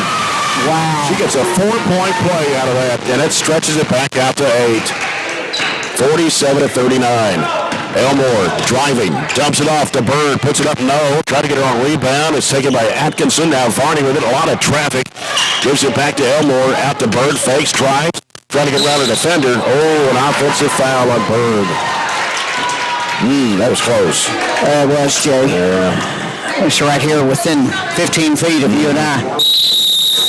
Yeah, going to get a timeout. with 5:46 to play. Corbin now up 47-39 over Barren County after that 4-point lead there. Barren trailed by 10 going into the fourth and cut it to 4. So still plenty of time left. 5:46 to go. Get scores and results from middle school to high school each day on our school's website. Log on to www.barren.kyschools.us. Click Athletics and then the Sports Report. You get scores from middle school, freshman, JV, and varsity scores online each day.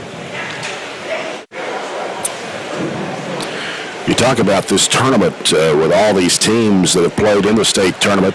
16 teams here in the tournament, 32 games total. Everybody is guaranteed 4 games in the tournament, whether you win or lose. You could win all 4, you can lose all 4. Right. And you're still guaranteed the 4 games. And if the Trojanettes can pull this one out and win over Corbin, they will play either, well, regardless, they're going to play Bardstown, Bethlehem, or Little Emmanuel tomorrow. But we've got to wait and see how that game goes before we know who we're going to play. Exactly, and both of those teams are very good teams. They are. So you can't really do any broadcast prep until after that ball game is over because you don't know who you're going to play tomorrow. Find out for sure who it'll be. Well, here we go. All right, it's Corbin's basketball as it comes into Anderson. Regardless, we'll play at 4:30 Central Time, whether it's in this gym or the main gym. 4:30 Central Time tomorrow. They go inside, down low, and at a trap, in trouble, and a bad pass, but it comes back out to Stewart. Stewart trying to drive in, forcing up the shot. Oh, my goodness, Jay. Got into a double team, and is it Wilson, I believe, again? I think so, but that would have been what I kind of call just a little touch foul. Yeah, not much on that. No. That's going to send Anderson to the free throw line, and the first one is on the way, and it's good. Left-handed shooter, she's got 11 points. And now the lead back up to 9 at 48-39. Katie Gerald's coming in for Riley Wilson. Yep.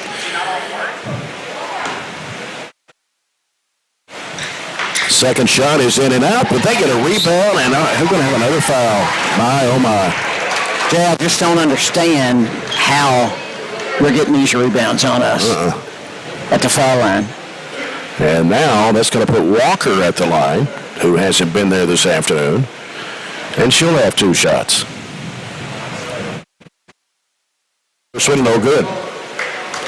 Hit the side of the iron and bounced off, Jay, for her first shot. And Walker back of the line for one more. On the way, she got that one. So now the lead goes back to 10 at 49-39. 5:25 left in the basketball game. Varney with it from the Trojanettes, sends it over to Elmore on the left side. Elmore picks up her dribble, goes back straight away to Varney. Varney back over to Elmore and dumps it down to Atkinson. Goes under, trying to reverse it up, missed it. I thought it was going to go. Rebound to Walker. Taking it down is Housley. She spins off balance. Shot goes up, no good. Almost went in. Here's Atkinson with it for the Trojanettes. Long pass down to Gerald. She goes under, trying to reverse it up. She's fouled. Good take there by Gerald's.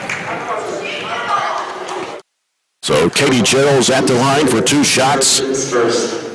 She is 1 of 2 from the stripe, and a 3-pointer back in the first quarter. First free throw, good. Need all you can get here. Cuts it to 9, Jay. Barren County 5 of 7 from the stripe here in the second half. And the second shot goes in. Good. Cuts it to 8. 49-41, just under 5 minutes to play in the basketball game. With it is Anderson, and they haven't started the clock yet. And finally, they give it over to Stewart. Back out to Walker. Walker looking inside. Walker over to Clem. Clem on the left. Back out now to Stewart. They feed it down into Clem. No. Shot knocked out of bounds on the rebound by Clem. It'll be Barron's basketball with 4:36. Possession has got to be really critical right now, Jay. For the Trojanettes. It is. Yeah, 4:30 to play. Time becoming a factor here. Barren down to 8. Oh. Comes back out to Elmore. Clem guarding her. Shelby Bird to the right wing. Bird feeds to the high post. Gerald's dribbling it off her foot. And then Varney trying to rip it out of the player's hands of Housley. And we're going to have a foul on Housley. So Housley grabbed her on the wrist. Yeah. And so it will be 2 shots for Abby Varney. Big foul shots are right here. Right now, the officials are talking about it, Jay. They're saying a non-shooting. Now they're saying a non-shooting foul. Looks like they're going to have Barren inbound the ball. Varney will put it in play. Comes out to Elmore. Corbin wanted over and back. Maybe a makeup call there. Now here's Varney. Trying to get free. Can't. And we come down to 4 minutes to play. Varney's in a trap. Needs some help. Finally gets rid of it to Atkinson. Out to Elmore. Over to Shelby Bird. Cross-court pass back to Varney for a 3. Go! Oh, it's good. Nice shot there by Varney. Abby, second Pete Peoples bank 3-point shot here in the second half. Cuts it back down to 5. It's 49-44. And here's Stewart with the basketball. Almost lost it. Forces up the shot. Banked it in, falling away. 51-44. Corbin takes a timeout. This will be a 30 with 3:35 to play in the basketball game. Well, Trojanettes have cut it to 4 and 5 here in the second half. Just can't get any closer. And every time we do, he'll call a timeout. Their coach calls a timeout. He's got his clipboard out. He's drawing up exactly what he wants to run their next trip down on offense. And they've got a lot of good players. They really do. They shoot the ball well, handle the ball well, and it looks like to me they've played a long time together. They have. They went to the state tournament 2 years ago, 2022. Lost to George Rogers Clark. And last year they finished 22-10. They're ranked number 1 in the 13th region right now. Rex Rush sent us a text. Glenn, we're the dynamic duo. Mr. Rush, you can't beat on the air. Yeah, you can't beat Mr. Rush. Barren County's basketball down 7. Still got some time here, 3:35. Just need to make some stops on the other end. Jay, speaking of Mr. Rush, he just had a birthday in the last few days. Oh, did he? Yeah. Well, I think he's gotten into that 51 era somewhere right in through there. I believe. I'm not going to say. Well, we won't talk about it anymore. Let's watch basketball. Let's see if we can get a win. Yeah, there we go. This win here. There you go. 3.5 minutes to play. Katie Elmore. Bounce pass off to Atkinson at the right elbow. Finds Varney. Another 3-point try. No good this time. Atkinson with the offensive board. Gets it out to Gerald's. Now Gerald sends it over to Elmore. Now here's Varney with it. Varney working against Clem. Inside. Flips up the shot. Draws a foul from Clem. We're going to the line for 2, Jay. And you got to hit the free throws. Yes. Critical right now with 3:10 left in the game. Yeah, yesterday Barren was 4 of 13 from the line. And, of course, Franklin County knocked down 8 3-pointers. That was the difference in the game. Good. Abby Varney's hit 4 in a row now. Cuts it to 6. 51-45. 20 points for Abby Varney. Second shot is good. 21 now. And it's 51-46. Back down to 5. 2-possession game. 3:06 to play. Anderson with the basketball for Corbin. Bounce pass off to Stewart. Stewart sends it over the right side to Walker. Walker trying to make a move. Goes inside. No good. Rebound. And it's knocked out of her hands by Walker. Shovels it back. Kicks it off at a corner. A 3 in the air. Good. Wow. Right when you held the ball in your hands. Yeah, those are killers. And that's Housley's first 3 of the afternoon. Back up to 8, 54-46. Down to 2.5 minutes to play. Varney with it on the left wing. Varney trying to find some space. Ooh, a dangerous pass. Going to sail back in the backcourt. Over and back. Big turnover. 2 critical errors, Jay, right here back to back. On the rebound and losing control of it, and then over and back call against the Trojanettes. And Taylor Strange coming into the Trojanet lineup for Ann Ashley Atkinson. There we go. Anderson with it for Corbin. Bounces it off to the right side of Walker. Walker steps back, going to shoot the 3. No good. Battle for the rebound, taken away by Geralds. Needs some help, gets rid of it to Elmore. Elmore hands it off. Varney Varney, spin move, in traffic, bounce pass, Strange. We got a whistle and a foul. Strange was able to score, but I believe the whistle sounded before the score. And I believe Varney may have got hit in the mouth. Yeah, she's gone over to the bench. I can't tell where, but I can't either, Jay. She hopped up real quick and headed over the bench. I don't know if it was the nose area or the mouth, but she's coaching staff surrounding her, and of course she'll have to come out. Yeah. Ashley Atkinson checking back in. So, was it just out of bounds? Or I thought there was a foul. I thought there was a foul, too. Should be 2 shots, right? Well, I thought she was going to go to the line for 2. I thought Varney was going to the line for 2. Oh, we just lost the lights in the gym. There we go. Coming like somebody just hit the button down there and knocked it off. Yeah. Wow. Should be 2 shots. Should be 2 shots. There was a foul called. They called a foul.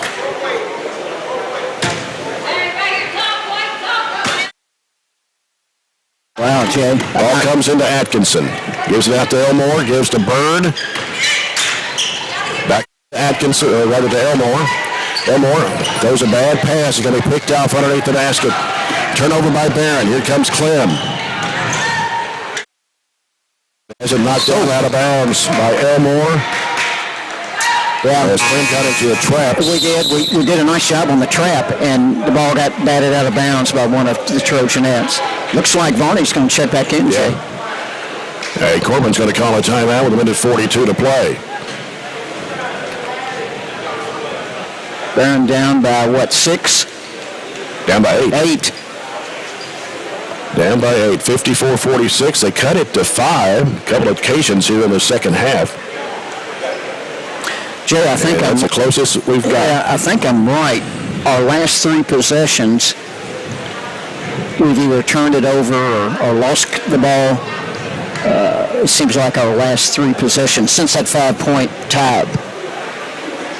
Mm-hmm. We got a minute 42. He's looking for a sink somewhere to pour some water out. Oh, there's a sink in there or what? There's a men's restroom just inside that door. Well, Jay, we've got a minute 42 left in the game, down by 8.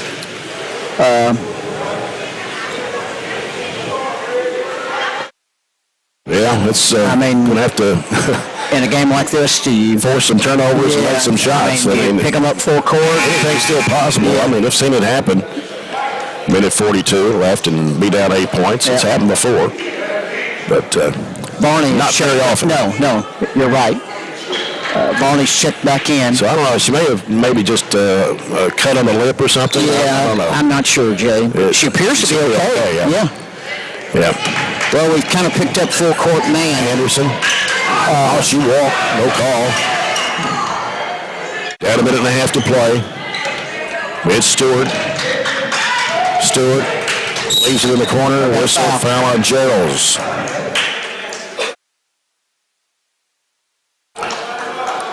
And I guess that's 5 fouls in this quarter.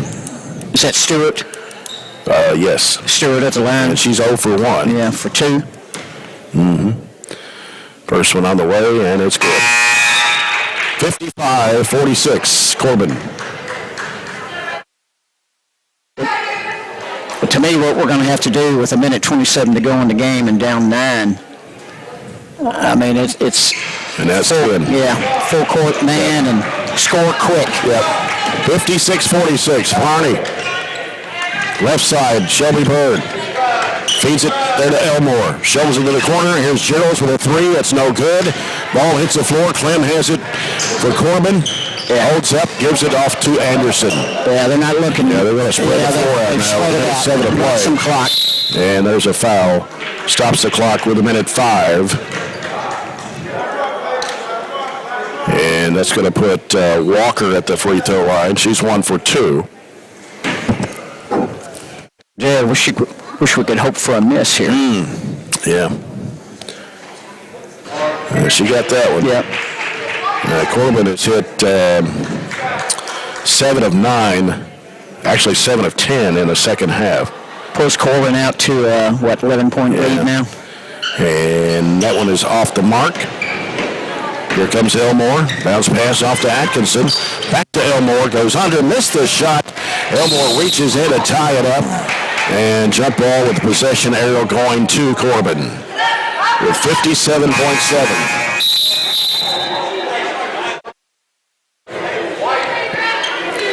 Bardstown, Bethlehem, and Louisville Manual coming up in the next game here. Of course, the Trojanettes will play one of those two teams tomorrow at 4:30 Central Time.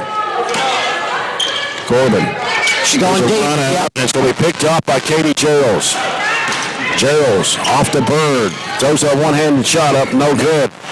Rebound Corbin. A foul on Varney with 49.6 to play. Walk to the other end of the floor. And 2 shots. Corbin will be shooting free throws. Not sure who's going to go there. Is it Walker? I believe it's Walker. I think you're right, Jay. Yep, number 14. Yep. Corbin has scored the last 6 points.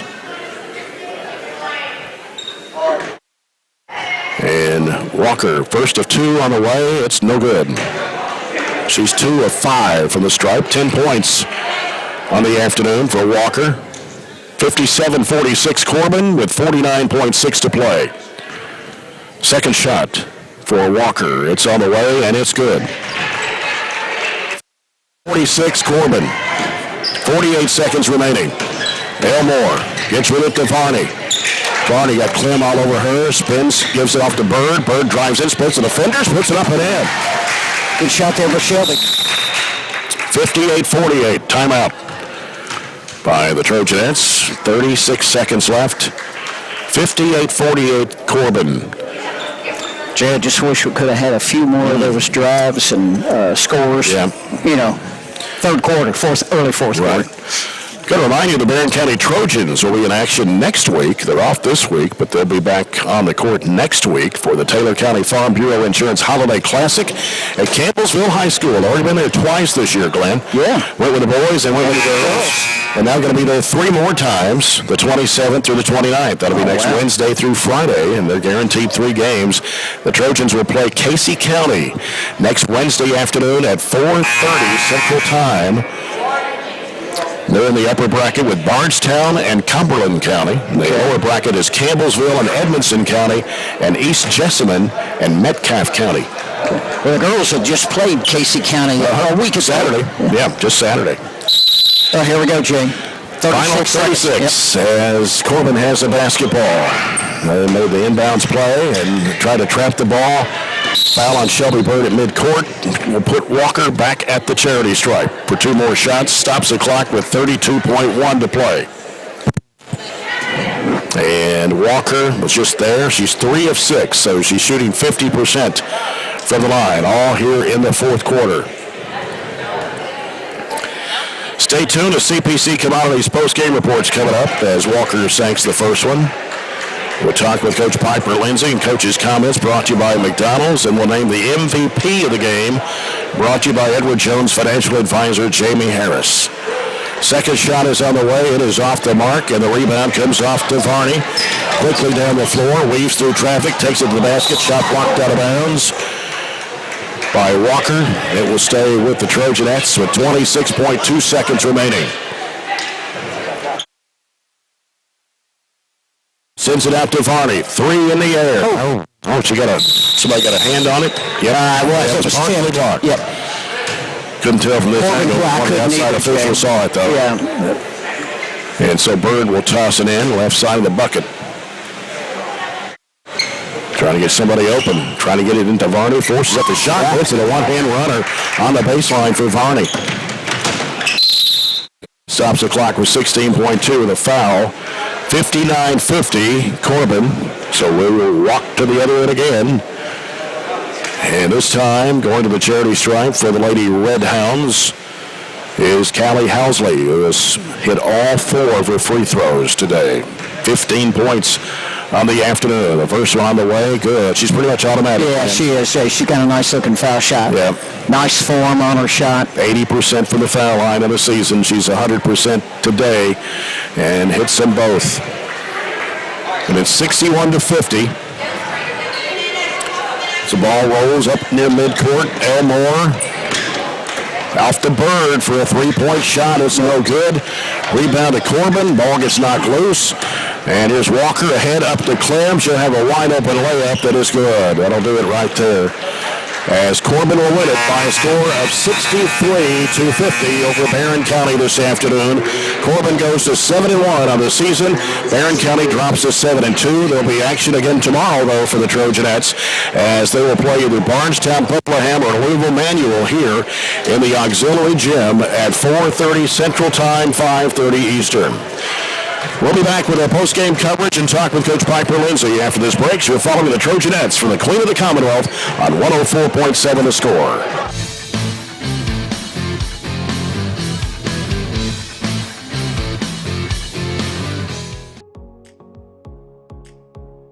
It's not about having kids know content knowledge, like, hey, I memorized this order of things, or I know that. It's actually basically like a knowledge acquisition process. Do I know how to get knowledge? Do I know how to research? What's my question? How do I know when I've learned this? How do I know when I'm ready to go to the next thing?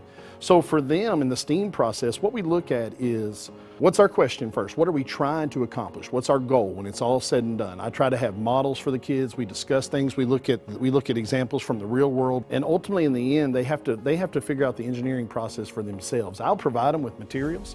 I'll provide them with instruction, even some direction. But ultimately in the end, they have to build these things. And that's the kind of real world stuff they're going to have to work through. That stuff will take them far beyond what they learn here. It's all about trying things, taking risk, and then applying what you've learned in a classroom to what you do in life, and then being able to develop techniques that you can use outside these walls.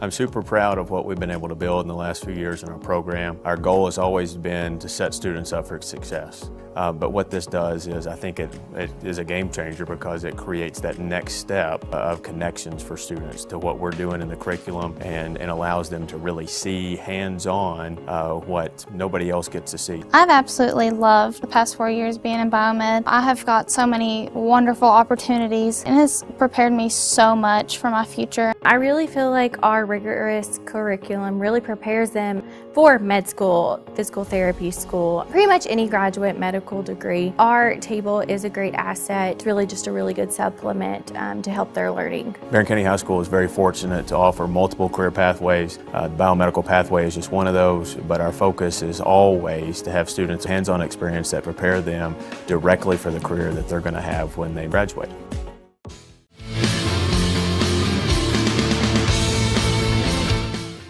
Trojanettes coach, another tough team you played today, #1 team in Region 13. Hard to guard this team because all 5 starters averaged double figures for them, and they had 5 in double figures today. Yeah, they are hard to guard. They're quick. They can score it from the perimeter. They can score it getting the rim.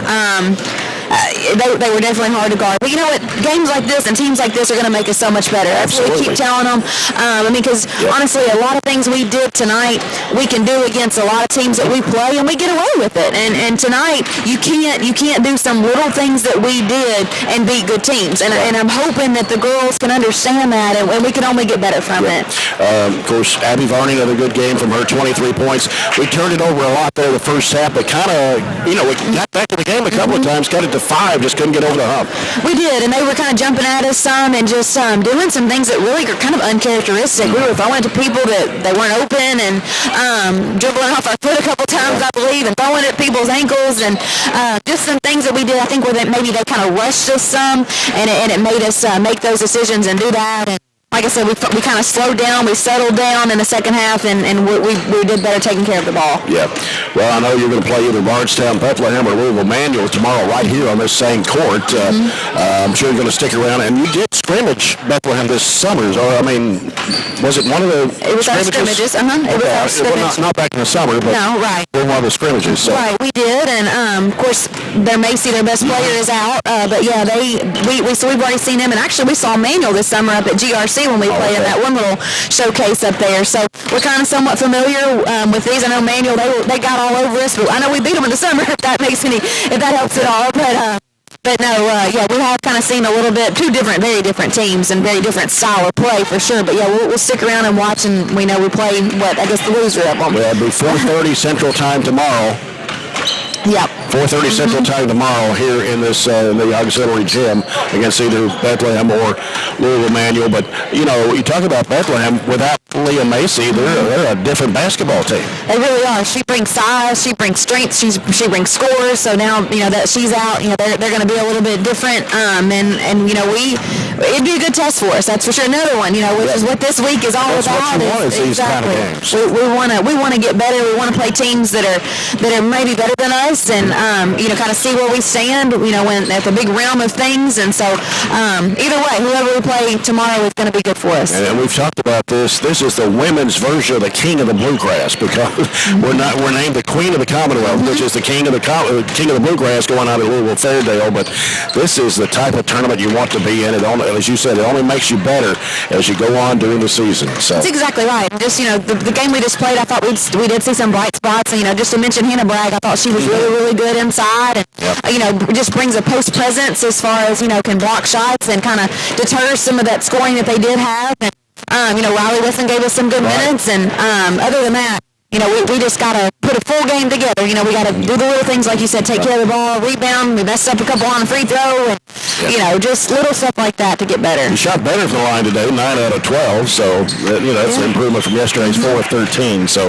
anyway, well, Coach, we'll see what happens tomorrow. We'll be right back here at 4:30 Central. All right, Jay. And I guess I'll have to stick around so I can do my broadcast prep to see who we're going to play tomorrow. So. Yep, all right. Folks, thanks very much. Appreciate it. 63-50, the final score as we take a look at our post-game coverage here, brought to you by CPC Commodities. By the way, our MVP of the game, who they named here for this ball game from the Queen of the Commonwealth Committee. They named Shelby Bird the MVP of the game, so she will be our MVP of the game. She had 8 points this afternoon, 2 baskets in the second quarter and 2 baskets in the fourth quarter, played a lot of minutes, the 5'6" freshman. Looking at the scoring, Corbin led 16-9 at the end of the first quarter. It was 29-22 at halftime. They led by 10 after 3, 43-33, and they go on to win 63-50. Trojanettes did cut it to 5 on 2 occasions at 49-44 and 51-46, but that was as close as they could get. Corbin had 23 field goals this afternoon. 4 of those were 3-pointers. They were 13 of 19 from the charity stripe. And they had 5 players, all 5 starters, scored double figures today for Corbin's Lady-Redhounds. They were led in scoring by Callie Housley, who had 17. She had 5 baskets, one of those a 3-pointer. She was a perfect 6 for 6 from the foul line. Reagan Walker had 12 today, 4 baskets and 4 of 8 from the charity line. 11 points for Darcy Anderson. She had 4 baskets. 2 of those were 3-point shots. She was 1 of 2 from the foul line. Also 11 for Kylie Clem. She had 5 baskets. 1 of those a 3-point shot.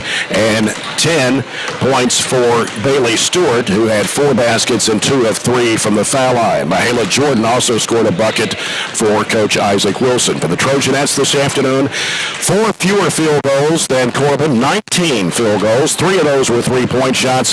The Trojanettes were 9 of 12 from the charity stripe. And only 1 player in double figures, Abby Varney, with 23 this afternoon. She had 17 of those in the second half. 8 baskets for Varney this afternoon. She had 4 baskets in the fourth quarter. She scored, 11 of her 23 points in the fourth quarter. So 23 for Varney. Shelby Bird had 8, 6 for Katie Gerald. She knocked down a 3-point shot. She was 3 of 4 from the foul line. 4 points for Hannah Bragg, 3 for Katie Elmore, 2 points for Riley Wilson. And Ashley Atkinson started the basketball game but did not score this afternoon. Well, we don't know who we're going to play tomorrow. We'll play either Bardstown, Bethlehem, or Louisville Manual. And I guess I'll stick around and watch that game in order to get broadcast prep to see who we will play tomorrow afternoon at 4:30 Central Time here in the Auxiliary Gym. And hope you'll join us if you can't make it up here to Mount Washington and the Queen of the Bluegrass, or Queen of the Commonwealth, I should say. It's a King of the Bluegrass. That's the guys that are going on over at Louisville Fairdale here at Bullitt East High School. Again, the final score here this afternoon, Corbin 63, Barren County 50. For Glenn Bird and our studio producer Todd Belcher, this is Jay Turner. Until tomorrow afternoon, thanks for being with us, and so long from Bullitt East High School in Mount Washington, Kentucky.